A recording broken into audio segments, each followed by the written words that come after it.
तो चलिए देखते हैं हमारा सिक्स्थ का सेकंड पार्ट क्या कहता है कि एक रिलेशन आर है जिसमें set A is equals to 1 2 3 4 5 6 और एक आर रिलेशन दे रखा है। तो अपना आर रिलेशन क्या है कि कोई भी एक ए कॉमा बी होगा और ए कॉमा बी की कंडीशन क्या दे रखी है, B is equals to A plus one. तो देखो इस तरीके के क्वेश्चन करने के कई तरीके होते हैं। देखो मैं भी तुम्हें 2-3 बताता हूँ जितना मेरे को भी याद आ जाए, ठीक है।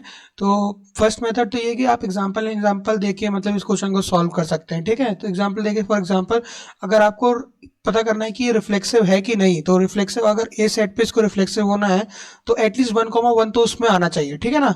ए से स्टार्ट करते हैं। तो अगर 1,1 इस रिलेशन आर को डिफाइन कर जाएगा तो इट मीन्स ये रिफ्लेक्सिव होगा, नहीं तो नहीं होगा, ठीक है। तो अगर 1,1 अगर b is equals to A plus one में डालें और वो सेटिस्फाई हो जाए तो डालो क्या होगा, यहाँ भी बना जाएगा, यहाँ भी बना जाएगा और यहाँ भी बना जाएगा। तो क्या 1 इक्वल्स टू 2 होता है? नहीं होता है। तो ये जो 1,1 है वो does not belongs to this relation, ठीक है। तो इट मीन्स कि ये रिफ्लेक्सिव तो नहीं होगा, ठीक है। क्योंकि अगर 1,1 नहीं है तो फिर ये रिफ्लेक्सिव तो कभी होगा ही नहीं, तो ये रिफ्लेक्सिव नहीं है, ठीक है।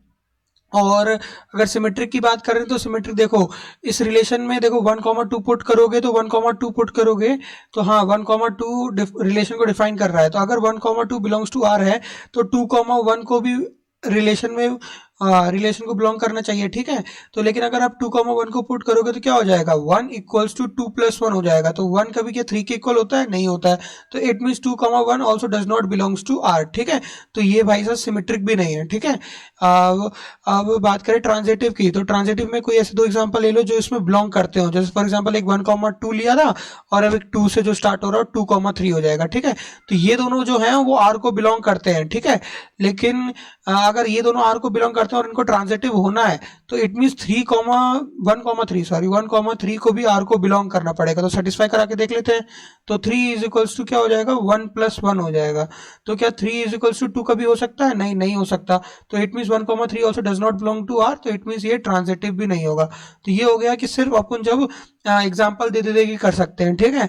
तो अगर ये से नहीं करना तो सेकंड तरीका देखते हैं, जब कि इसमें सारी वैल्यू पुट कर लो, ए इक्वल्स टू 1 रख लो, फिर 2 रख लो, फिर 3 रख लो, ऐसे करके पूरी वैल्यू रख लो और आर रिलेशन पूरा निकाल लो। तो निकाल के देखते हैं।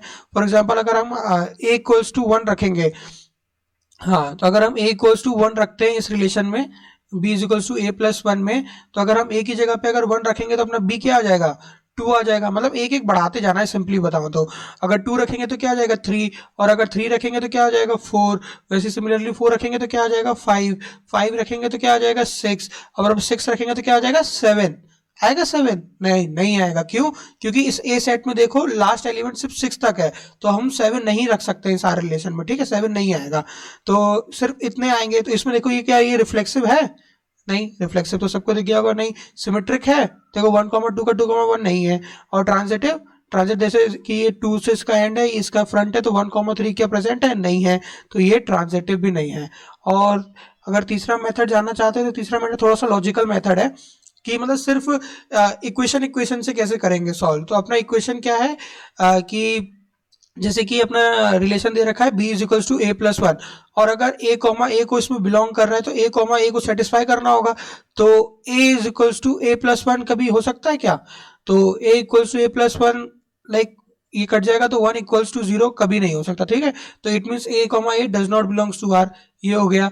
और अगर b equals to A plus one को सिमेट्रिक होना है, इट मीन्स यहाँ से ये पता चल गया कि ये रिफ्लेक्सिव तो नहीं है, ठीक है। और अगर b equals to A plus one को सिमेट्रिक होना है तो लाइक इससे पता चल रहा है कि यहाँ पे कि a कॉमा बी तो आर को बिलोंग कर रहा है, ठीक है। तो इट मीन्स अगर b कॉमा ए आर को बिलोंग कर जाए तो अपना ये सिमेट्रिक हो जाएगा, ठीक है। लेकिन अगर अगर हमें b कॉमा ए को आर को बिलोंग करना है तो अपनी इक्वेशन क्या हो जाएगी कि a is equals to B plus one हो जाएगा, ठीक है। लेकिन अपना रिलेशन क्या है, b इज इक्वल्स टू असल में a प्लस वन है। और अगर कभी भी हम कन्वर्ट करने की कोशिश करें तो ये इसमें तो कन्वर्ट नहीं होगा, ठीक है। तो it means b comma A does not belongs to R, तो ये कभी सिमेट्रिक नहीं होगा, ठीक है। और अगर हम ट्रांजिटिव ऐसे शो करना चाहें तो ट्रांजिटिव में अपनी इक्वेशन क्या है, b is equals to A plus one, ठीक है। तो यहाँ से हमें दिख रहा है कि a कॉमा बी तो बिलोंग कर रहा है आर को, ठीक है। तो हम एक फॉर एग्जाम्पल एक और गैस कर लेते हैं जिसमें जिसका एंड बी स्टार्टिंग मतलब b से हो रही हो और c मान लेते तो b कॉमा सी भी एक आर को बिलोंग कर रहा है, तो इसकी इक्वेशन क्या हो जाएगी, c is equals to B plus one हो जाएगा, ठीक है। तो अगर हम चाहते हैं कि ये दोनों क्या कहते हैं ट्रांजिटिव हो जाएं, तो इट मीन्स कि ए कॉमा सी को भी आर को बिलोंग करना होगा, ठीक है। तो ए कॉमा सी में एक इक्वेशन लगा लेते हैं बी को एलिमिनेट करके। तो यहाँ पे बी की वैल्यू क्या, एक ए प्लस वन है। तो इस इक्वेशन में जब पुट करोगे इस वाली में, तो यहाँ से बी की वैल्यू पुट कर दो इस इक्वेशन में, तो क्या बन जाएगा, C is equals to A plus one. तो c is equals to A plus two आ गया। तो ये अपनी बेसिक डेफिनेशन जो थी b is equals to A plus one, क्या इसके सिमिलर है, नहीं है, बिल्कुल अलग है। मतलब वहां पे था b is equals to A plus one और यहाँ पे आ गया c is equals to A plus one. अगर a और c को बिलोंग करना होता तो अपनी रिलेशन क्या आनी चाहिए था, c is equals to A plus one आनी चाहिए। तो लेकिन ये नहीं आ रही है, तो इट मीन्स ये ट्रांजिटिव नहीं है। तो देखो मैंने तुम लोग को तीन तरीके बता दिए, जो अच्छा लगे उससे कर सकते हो, सारे सही है।